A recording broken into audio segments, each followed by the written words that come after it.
Hello everyone, welcome to the Curious Aviator channel.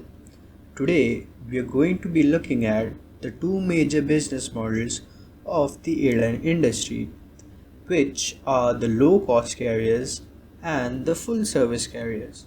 So let's begin.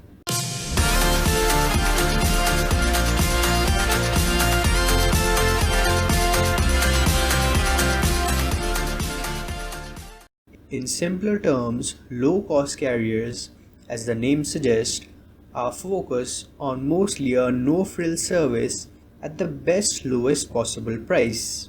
Full-service carriers, on the other hand, are those who provide much more facilities within the ticket price. Now, let's look at the major differences between the two business models. Number 1. The price. The most obvious difference, no doubt, is the price. As the low-cost service airlines are focused on providing the lowest ticket price without any additional services, they tend to be a lot cheaper than their full-service counterparts. The price is also a factor that is very visible to the general public. They tend to be more popular among majority of the public as well, and hence the low-cost carriers sell a lot more seats. The price difference between the two carriers is visible on the first look, but when you start to analyze deeper into the add-ons detail, then at times the price difference does not stay as evident as before. While the full-service carriers have these costs included in the ticket price, such as meals and extra luggage. Full-service carriers mostly do not charge you extra for such basic facilities. Number 2. Add-ons. So, we saw above the term add-ons. Let's check them out in detail. The add-ons are a crucial differentiating factor between the two models. Add-ons is the segment where the full-service carriers flex their muscle and provide a lot more than the low-cost carriers within the ticket price. The low-cost carriers, on the other hand, tend to not focus much on these add-ons, and this is where they like to earn extra from. Some low-cost carriers charge extra for checked-in baggage, airport check-in, meals, and pillows and blankets, while the full-service carriers have all these costs covered already within the base price of the ticket.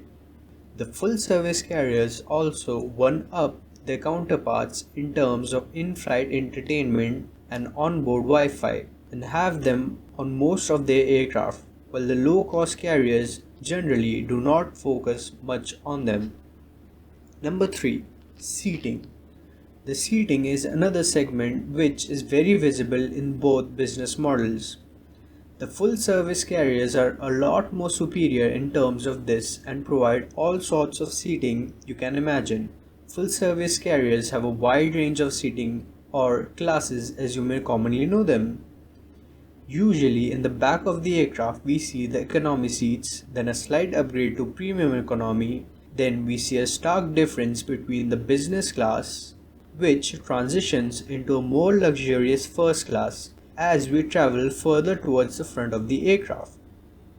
On the other hand, the low-cost carriers try to pack in as many passengers as they can into the aircraft, which means that they generally offer economy and premium economy seats only. But this is not true for every low-cost carrier, as some airlines like AirAsia provide AirAsia X Premium class, which can be considered a sort of budget business class, while Scoot Biz is the business class product from Scoot Airlines. So this general idea does not hold true to every airline. The low-cost carriers might offer a business class, but they generally lack the posh appeal we feel in the full-service carriers who have a superior business and first-class product. Number 4. Food, snacks and other refreshments. If you happen to travel on a full-service carrier, you are more likely to be fiddling around with the tray table as you will be kept busy with various things to eat. Full-service carrier almost always provide an onboard meal if your flight time exceeds the 1 to 1.5 hour mark. Not just meals, but you get to select from various beverages as well. In fact, in most business and first class, you could have a 3-course meal prepared just according to you at 36,000 feet. Not just that, but there are bars as well. Yes, some airlines provide bar with a bartender in flight, as a full service carrier have huge aircraft and like to give a luxurious experience even when they're flying above the clouds. All of that, and you would not have to shell out extra cash because all of these perks are typically included in the ticket itself. On the other end of the spectrum, you might be considered lucky if you get a pouch of peanuts on a low cost carrier without paying extra.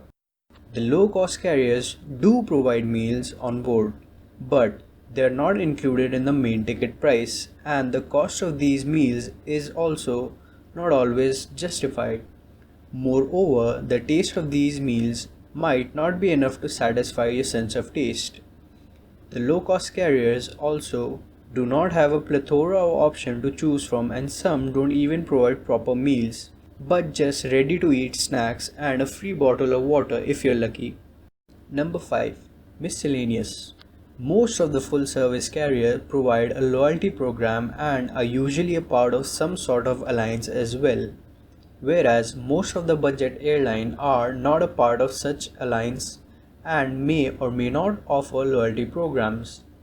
Also, full-service carriers tend to have a wide variety of aircraft, from small narrow bodies to large wide bodies. If you don't know what a narrow body and a wide body aircraft is, please do check out our previous video, the links to which you will find in the description below. Meanwhile, the low-cost carriers try to restrict their fleet type to 1 or 2 types of aircraft, which are commonly narrow bodies. This is done to bring operating costs down. If you choose the right ticket, then you can find yourself sitting in an airport lounge as well with a full-service carrier ticket. Also, usually low-cost carriers focus broadly on domestic travel, while full-service carriers focus on a more diverse network of destinations. But we also have many low-cost carriers which are now expanding into a broader range of destinations. So, to recap, low-cost carriers focus on the pricing and not so much on the customer service, whereas the full-service carriers are the polar opposite and focus broadly on giving their passenger a great experience on board. But this differentiating line is starting to disappear slowly, as each of them are gradually expanding into each other's territory to lure more passengers. This expansion is what is going to fuel the competition between the two models and would hopefully result in us getting more for lesser price. Now tell us about the type of carrier you prefer to fly and frequently fly on in the comments below. Thank you for watching. I hope you liked the video. Do like, share, subscribe and ring the notification bell for great aviation content coming up.